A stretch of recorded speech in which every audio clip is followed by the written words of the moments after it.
வணக்கம். ஜவை இஜட் from Javadupatti Puthur. Power writer அப்படிங்கிற அந்த யூடியூப் சேனல் மூலமாக உங்களை மீண்டும் சந்திப்பு ரொம்ப மற்ற மகிழ்ச்சி. அத்தோட எங்கள் சேனலை சப்ஸ்கிரைப் பண்ணுங்கள், பெல் பட்டன் அழுத்த மறந்துடாதீங்க. அத்தோட எல்லாத்துக்கும் ஷேர் பண்ணுங்கள். அதாவது பழைய படம், ஹிந்தி படம் ஒன்று 1981 ரிலீஸ் ஆன ஒரு படம், வெற்றிகரமாக ஓடிய படம். யார் நடித்தது அப்படின்னு கேட்டால் நம்ம ஒரு ஜெமினி கணேசனுடைய பொண்ணு நடித்த படம்.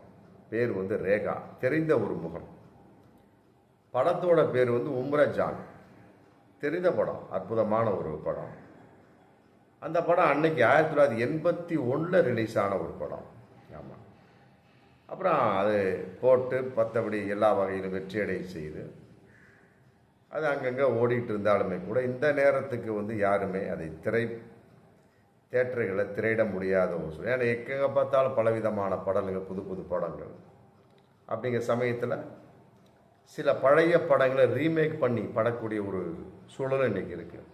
நம்ம தமிழ் சினிமாவில் எடுத்தால் கூட சமீபத்தில் பார்த்திங்கன்னா வசந்த மாளிகை ரீமேக் பண்ணி அப்போ டிஜிட்டல் முறையில் மாற்றி என்னமோ பண்ணிக்கின்னு நிறைய வேலைப்பாடெல்லாம் பண்ணி விட்டாங்க.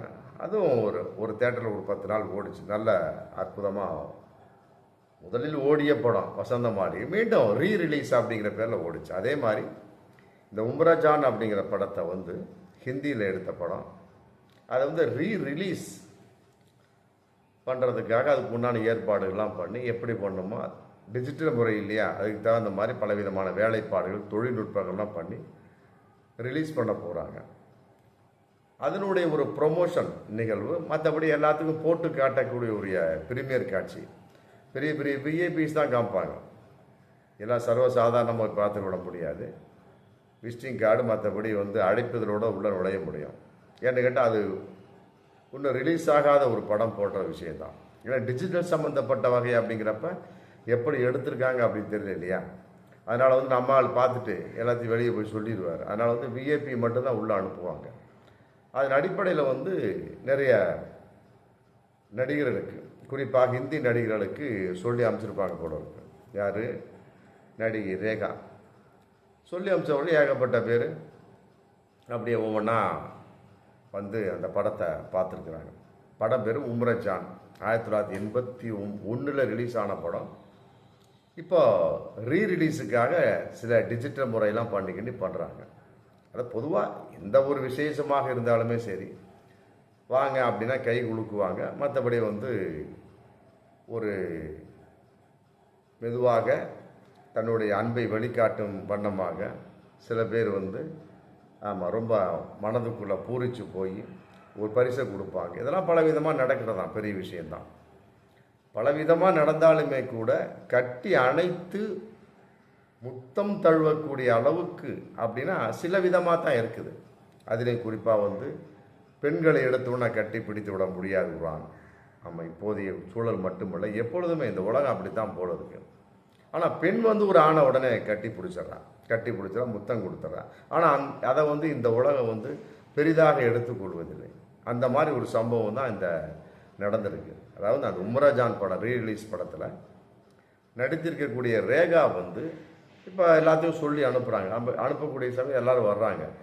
அமீர் கான், மற்றபடி ஹேமா மாலினி, தபு, மற்றபடி அனில் கபூர், இன்னும் ஏகப்பட்ட பெரிய நடிகர் பட்டாளமே, திரையுலக பட்டாளமே வந்து அதை பார்க்கறதுக்காக வர்றாங்க.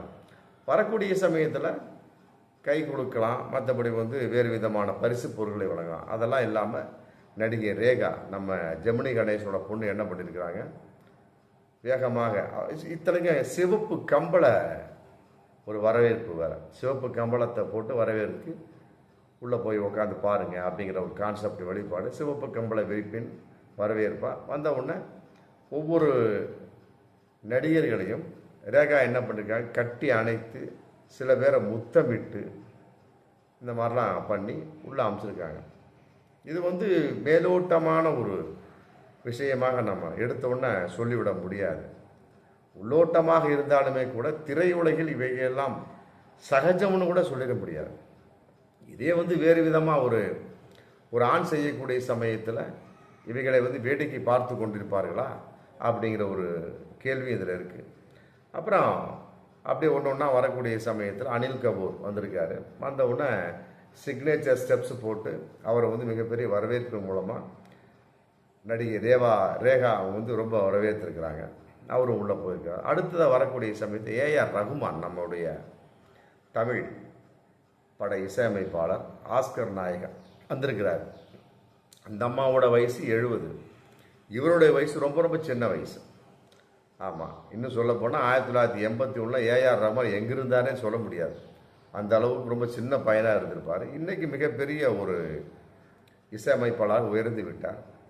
அவர் வந்திருக்கார். வந்த உடனே இந்த அம்மா ரொம்ப ஓடி போய் மிக அழுத்தமாக கட்டி பிடித்து அவருடைய கன்னத்தில் முத்தமழை கொடுத்து, கன்னத்தை பிடிச்சி கொஞ்சம் கொஞ்சி முத்தமழை கொடுத்து, மற்றபடி வந்து இந்த சீன் ஓடிட்டு இருக்க சமயத்தில் ஏஆர் ரகுமானுக்கு கொஞ்சம் குஷி ஆகிப்போச்சு. என்ன பண்ணுறார், அந்த சீனை ஆனது ஆகிப்போச்சு சொல்லி போட்டு செல்ஃபி எடுக்கிறார். அதை ரேகா முத்தமழை பெய்ததை, தன் கன்னத்தை பிடித்து கிள்ளியதை, கெஞ்சியதை அப்படி செல்ஃபி எடுக்கிறார். செல்ஃபி எடுத்து பிடிச்சி வச்சுக்கிறார். அப்புறம் அவர் அந்த உம்ராஜான் படத்தை பார்க்குறாரு. உடனே பார்த்துட்டு வந்தவுடனே என்ன பண்ணுறார், தன்னுடைய இணையதளத்தில் வந்து இதை பதிவிடுறார். ஆமாம், இன்றைக்கி வந்து அது மிகப்பெரிய ஒரு வைரலாக போயிட்டுருக்கு. அதாவது ஒரு பழைய படத்தினுடைய பிரிவு காட்சி, மற்றபடி அது டிஜிட்டல் முறையில் மிகப்பெரிய விஷயமாக எடுக்கப்பட்ட ஒரு படமாக அதை வந்து ரீமேக் பண்ணி ரொம்ப செட்டு மனவீன முறையில் பண்ணியிருக்கிறாங்க. அதை வெளியிடுவதற்காக இப்படி ஒரு மிகப்பெரிய ஒரு பிரம்மாண்டமான விழாவாக இருந்தாலுமே கூட அதை வரவேற்கும் விதத்தில் வந்து ரேகாவினுடைய ஒரு நடவடிக்கை எந்த அளவுக்கு அப்படிங்கிறது மிகப்பெரிய ஒரு இன்றைக்கி ஒரு வைரலாக போயிட்டு இருந்தாலுமே கூட நாம் கேட்கக்கூடிய கேள்வி பலவிதமான ஒரு கேள்விகள் இதில் இருக்குது. அதாவது வந்து ஏஆர் ரகுமான் வர்றாரு, அனில் கபூர் வர்றாரு, மற்றபடி ஏகப்பட்ட ஆண் நடிகர்கள் வருகிறார்கள்.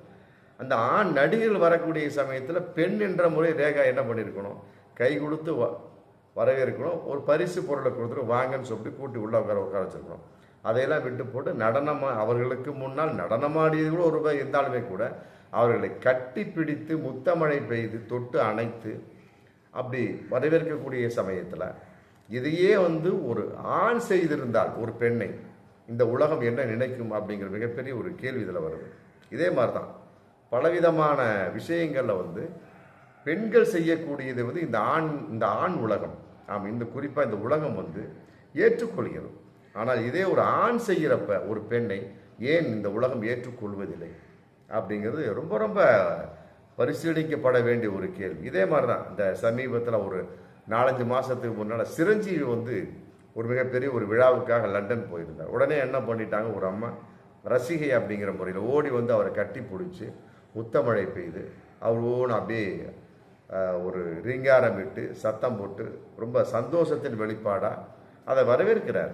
அதை பற்றி நமக்கு ஒரு எந்த மாற்றம் இல்லை. இதையே வந்து சிரஞ்சீவி வந்து அந்த பெண்ணுக்கு முத்தமிட்டு இருந்தால் இந்த உலகம் ஒத்துக்கொள்ளுமா அப்படிங்கிறத மிகப்பெரிய ஒரு கேள்வி. அதே மாதிரி ராகுல் காந்தி ஒரு 7-8 வருஷத்துக்கு முன்னாலே நினைக்கிறேன், ஏதோ ஒரு விஷயத்துக்கு போகக்கூடிய சமயத்தில் ஒரு பெண் வந்து ஓடி சென்று அவரை கன்னத்தில் முத்தமிட்டார்.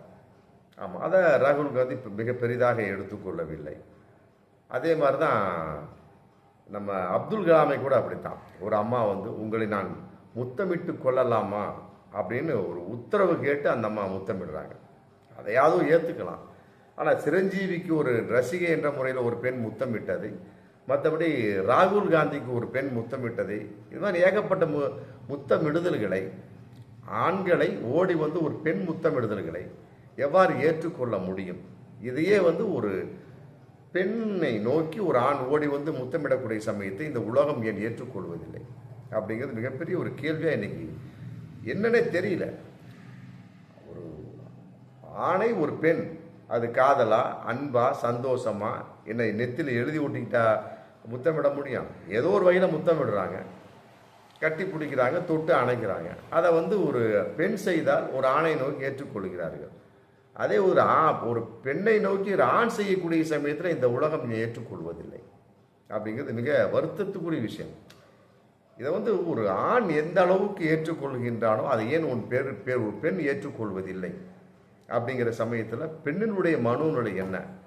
சிறுபிள்ளைத்தனமானதா? மற்றபடி வந்து அவர்களை யாருமே தொடக்கூடாத அளவுக்கு தான் படைக்கப்பட்டிருக்கிறார்கள். அப்படி இருக்கக்கூடிய சமயத்தில் ஆணை தொடக்கூடிய அளவுக்கு பெண்ணுக்கு என்ன உரிமை இருக்கிறது?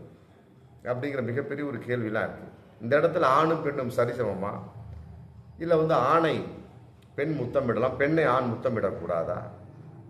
அப்படி இருந்தால் ஆணும் பெண்ணும் சரிசமம் அப்படிங்கிற எங்கே வரப்போகுது? வராத. இவர் வேறு அவர் வேறுங்கிற கான்செப்ட் தானே வரும். இல்லை, இதெல்லாம் எதன் வெளிப்பாடு? ஆணின் இலக்காரத்தின் வெளிப்பாடா? இல்லை உலகமே ஒரு அடிப்படையான விஷயம் பார்க்கக்கூடிய சமயத்தில் பெண்ணை உயர்வாக பார்க்கக்கூடிய அதே நேரத்தில் ஒரு ஆணை ஒரு பெண் ஏன் அவ்வளவு உயரத்தில் வைக்க மாட்டாள் அப்படிங்கிறது இன்னைக்கு வரைக்கும் மிகப்பெரிய ஒரு புதிரான ஒரு கேள்வியாக தான் இருந்து கொண்டிருக்கிறோம். பார்ப்போம் மீண்டும் அடுத்த வீடியோவில்.